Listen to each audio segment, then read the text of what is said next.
Welcome to today's transformative guide to heal relationship entanglement.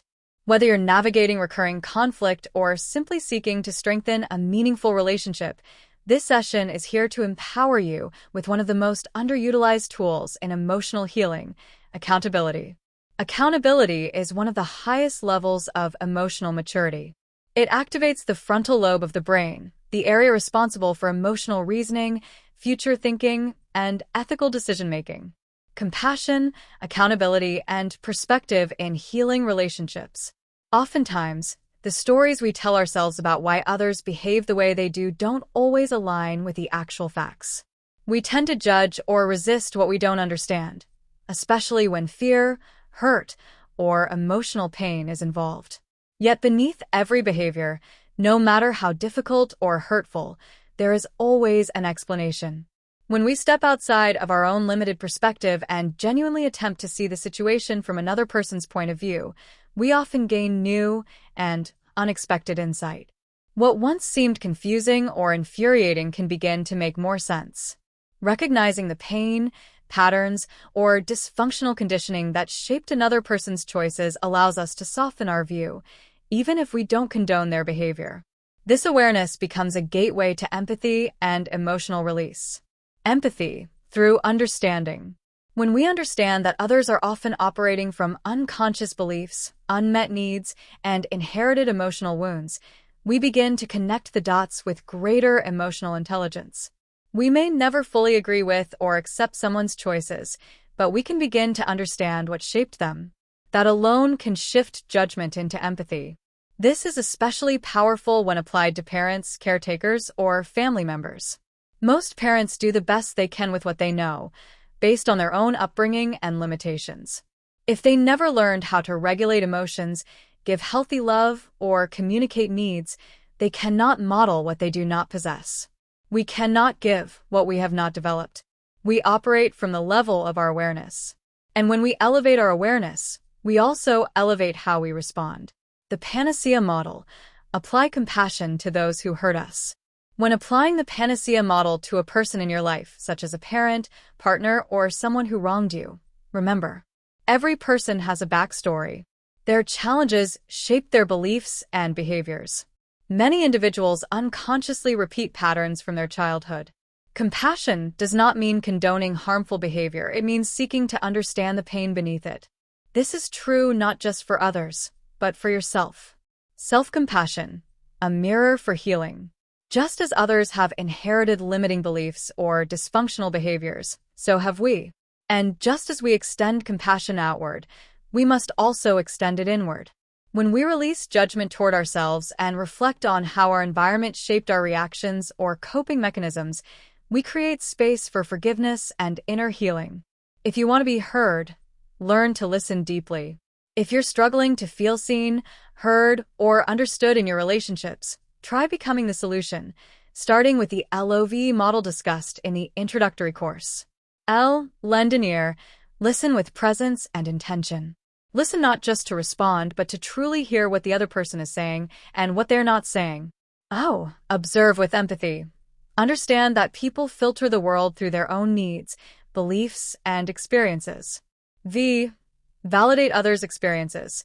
Before seeking to be understood, genuinely seek to understand. E. Extend compassion. Choose love over projection. Show up with compassion, even when it's hard. Every human soul longs to be seen, heard, and felt. When we embrace this truth, it becomes easier to extend empathy and ultimately resolve conflict at its core. Love is power, not weakness. When we look inward and confront our own pain, we gain the power to recognize and respond to the pain in others. That's emotional mastery. And it begins with a simple but profound question. Where in my life am I withholding love and compassion from myself or others? Reflection questions for self-awareness and emotional growth. Use these prompts for deeper journaling. Where am I applying love, and where am I withholding it?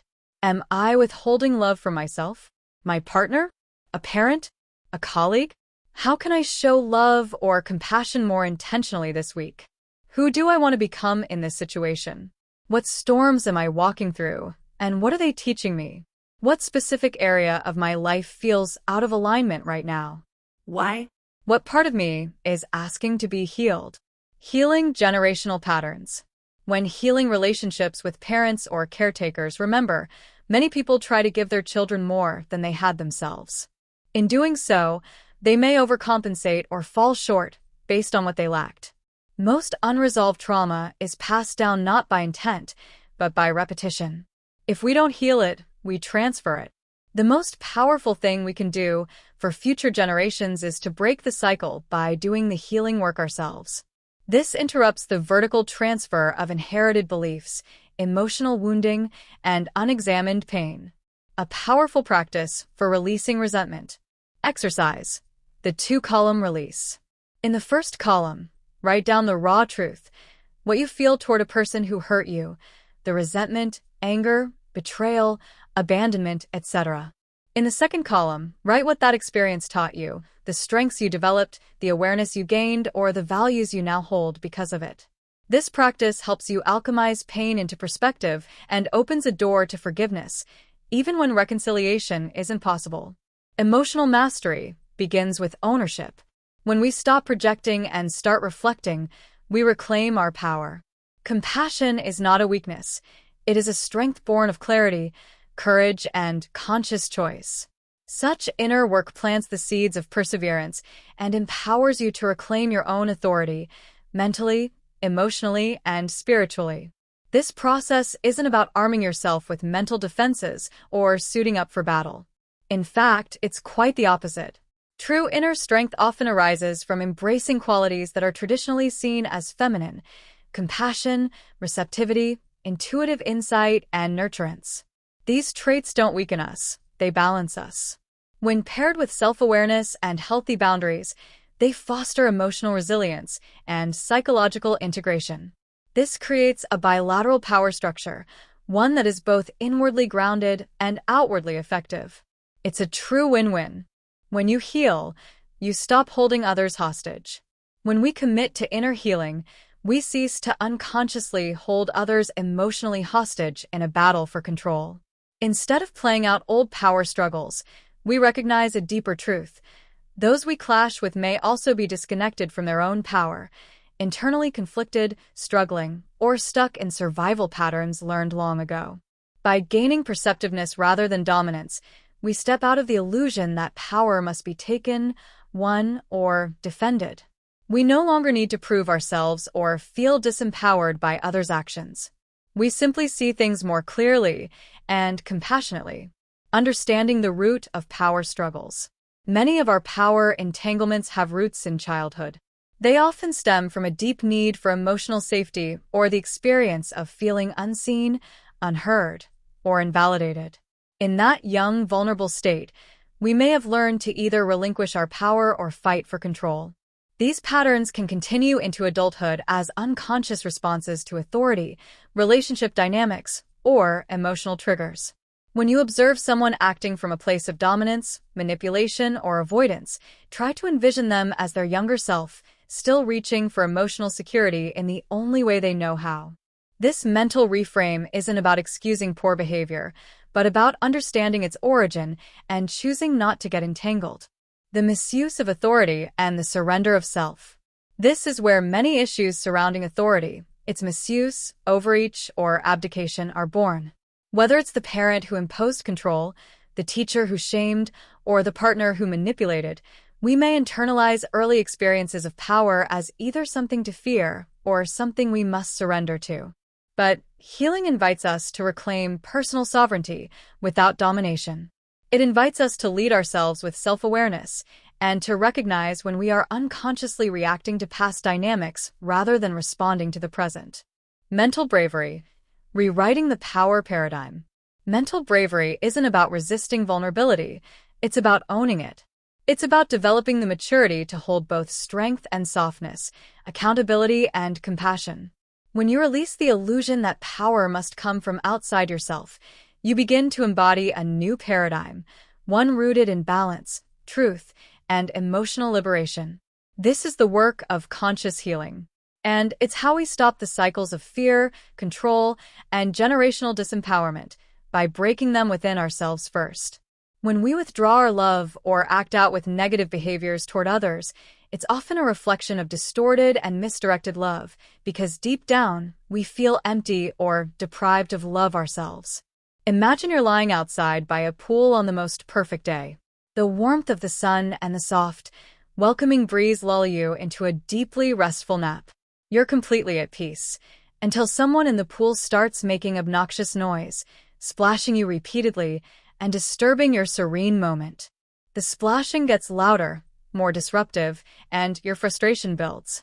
Just as you're about to confront them in anger, you turn and realize they're not trying to annoy you. They're drowning. They're struggling to keep their head above water. How quickly would your frustration dissolve into concern? Your anger would instantly turn into empathy, and you'd feel an impulse to help them, not punish them. This analogy, shared by Dr. Greg Bear in his Essentials of Real Love series, illustrates a profound truth about human behavior. He compares people who are emotionally empty and afraid to someone drowning in panic.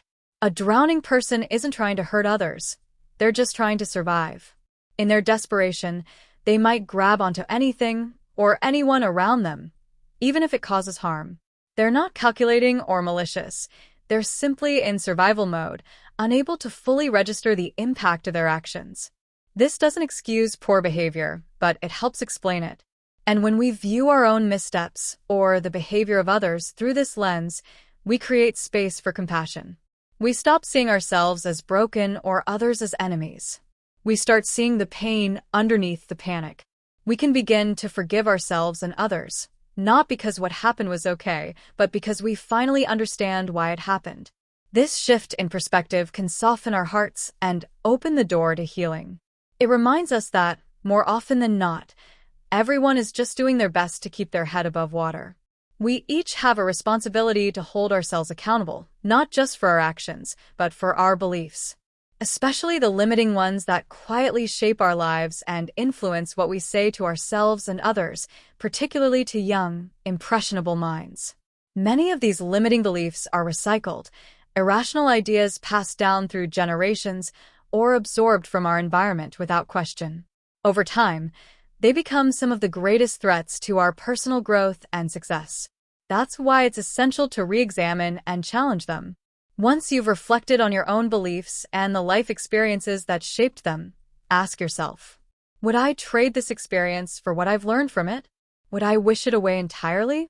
If your answer reflects appreciation for the growth and insight gained, then there's no need to condemn your past or hold on to regret. Every experience, especially the painful or challenging ones, can become a source of purpose and meaning. These moments shape who we are and help us inspire others from a place of authenticity and wisdom. When we begin to value our learning experiences, we transform our past into a foundation for empowerment, both for ourselves and those we influence. What are the greatest gifts and strengths you've gained from this experience? Have you begun to embody the qualities you admire, those that were once only inspired by the example of others? If not, let that realization serve as motivation, not for shame, but for growth. Let it be the catalyst to develop the qualities and characteristics you desire most. These qualities are not outside of you, they're already within, waiting to be awakened and shaped as part of the more actualized, aligned version of yourself. We are often defined not just by what has happened to us, but by how we've responded to our most valuable lessons. And more often than not, those lessons come through hardship, loss, and discomfort. But it's precisely in these spaces that we discover our capacity for strength, resilience, and deep transformation. Once we've cultivated greater compassion and empathy, especially toward ourselves, and reframed the negative emotions we've long carried, we reach a powerful threshold. We become ready to forgive. Forgiveness is not forgetting or excusing. It's releasing the emotional weight of the past so we can move forward freely. It's the final step in reclaiming our power from the pain. It's where healing truly begins. The power of forgiveness, reclaiming peace and personal power. 1. Forgiveness begins with compassion. Forgiveness naturally follows the development of compassion, understanding that people often act from their wounds, limitations, or emotional scarcity. When we soften our judgments, we create room to extend grace without excusing harmful actions. 2. Shift focus to shift experience. Many people dwell on hurt, loss, and those who wrong them, while overlooking those who offer love and support. Gratitude and perspective shifts are essential. They begin with emotional release, without which negativity breeds cynicism and victimhood. 3. What forgiveness is and isn't. Forgiveness does not mean condoning, excusing, or forgetting harm. It's about letting go of the emotional charge so it no longer holds power over you. You can hold someone accountable while choosing to release resentment. Forgiveness is for your freedom. 4. Withholding forgiveness keeps you stuck. Resentment is a form of self-punishment. Often, we withhold forgiveness from someone who hasn't apologized, believing they don't deserve it, when in reality, you deserve peace more than they deserve punishment. Taking your power back means learning, then letting go. 5. Forgiveness is freedom, not reconciliation. You don't need to re-enter harmful relationships. Forgiveness means making peace with your past, freeing yourself from cycles of pain, blame, and emotional captivity. It's choosing peace over prolonged suffering. 6. Understanding promotes forgiveness. When we understand that everyone is shaped by invisible battles, it opens our hearts to compassion.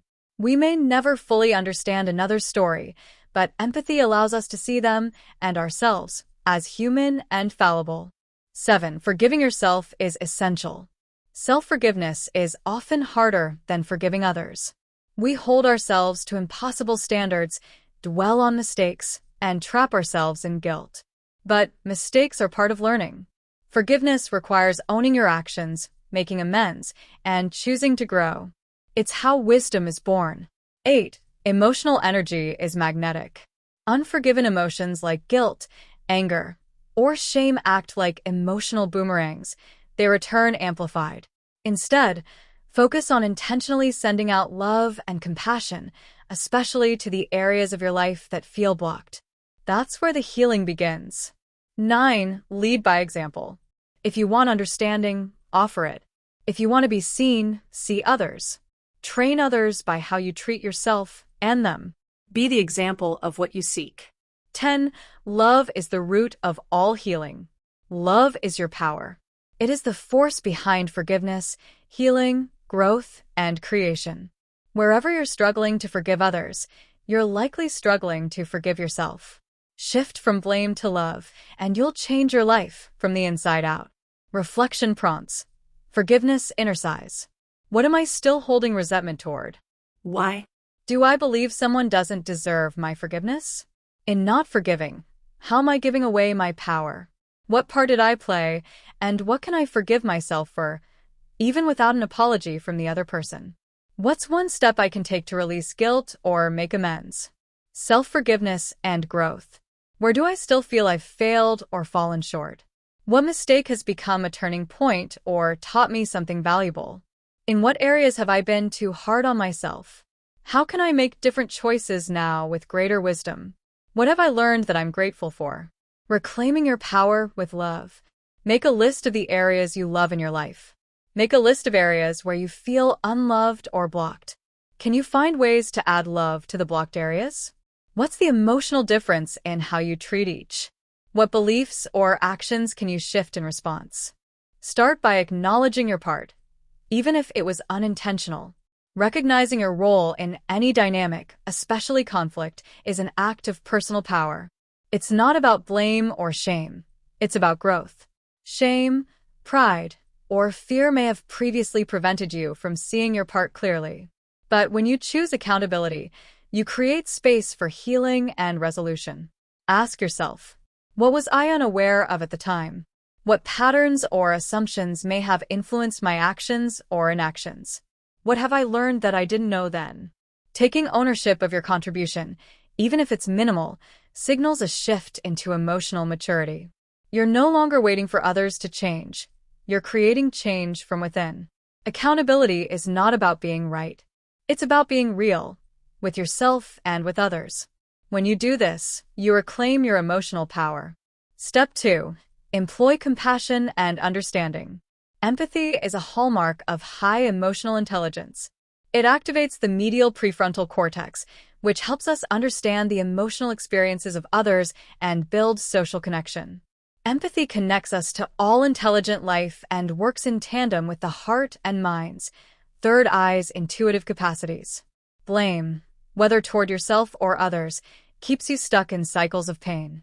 Compassion is the tool that breaks the cycle. It allows us to see others and ourselves, not as broken, but as human beings doing the best they can with the resources they have.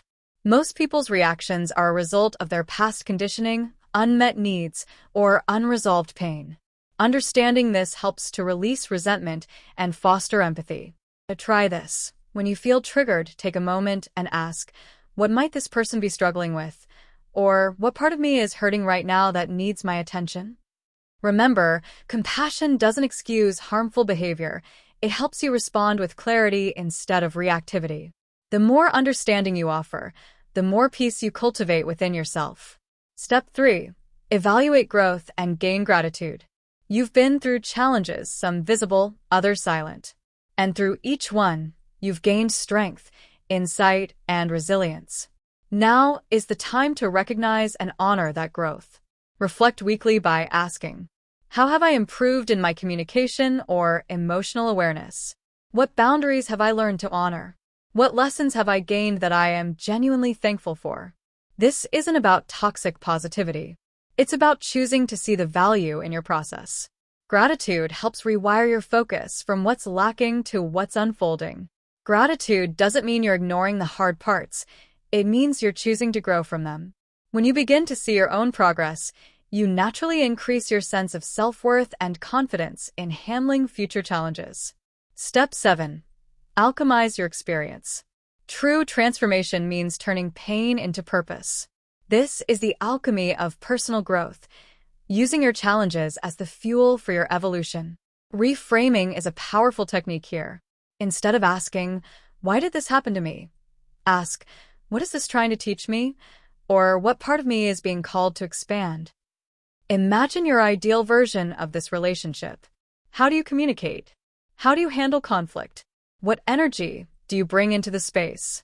Now ask, what version of you is required to co-create that? Begin becoming that version today. You're not here to be stuck in survival mode. You're here to evolve, to connect, and to reclaim your highest potential. What's next? Gaining forward momentum.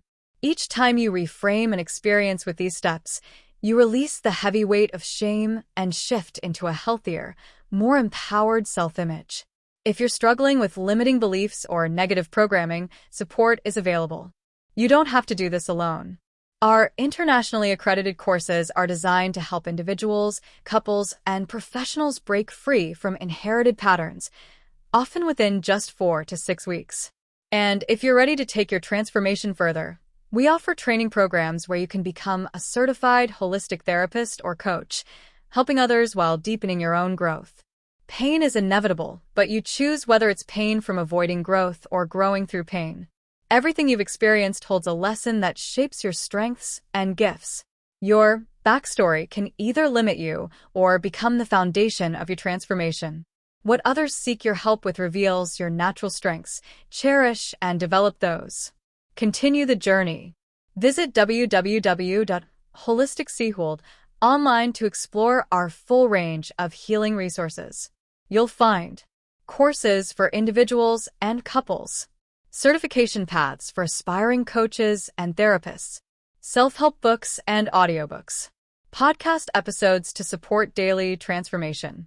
Plus, take advantage of our VIP subscription, just $11.11 per month, to unlock unlimited access to our mindset tools, therapeutic techniques, and exclusive content designed to support ongoing transformation.